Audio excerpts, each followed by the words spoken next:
The California Air Resource Board has a set of requirements to ensure that any fleet wanting to operate in California is following their guidelines. Today, we're going to discuss a few ways in which businesses can remain CARB compliant. One of the first and possibly the most crucial steps to staying compliant with CARB is to sign up for their newsletter. Receive all relevant information and updates directly to your inbox. Next, it's important to identify which vehicles in your fleet will be impacted by CARB regulations. Heavy-duty vehicles with a gross weight of 14,000 pounds or more must pass emissions inspections to operate in the state of California, even if the vehicle is just passing through.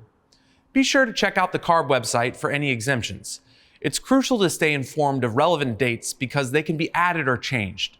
For example, by January 1st, 2024, all heavy-duty vehicles in your fleet must meet CARB's emission standards.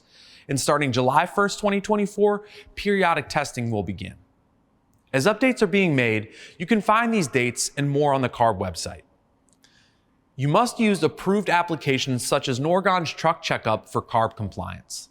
These applications scan the vehicle and send the relevant information to CARB for a pass-fail determination to be made. When it comes to the check engine light, technicians should know that if the lamp is on, then the truck will fail to pass electronic or manual inspection. So it's important to plug in tools such as JPro to determine what is causing the problem. Also, remember to perform housekeeping measures and maintain accurate records. Ensure all compliance information is up to date. To keep compliance testing in-house, have your technicians complete the CARB certification program and invest in the required hardware and software. Lastly, always stay informed. Attend workshops, webinars, and review CARB's website to stay educated on their regulations.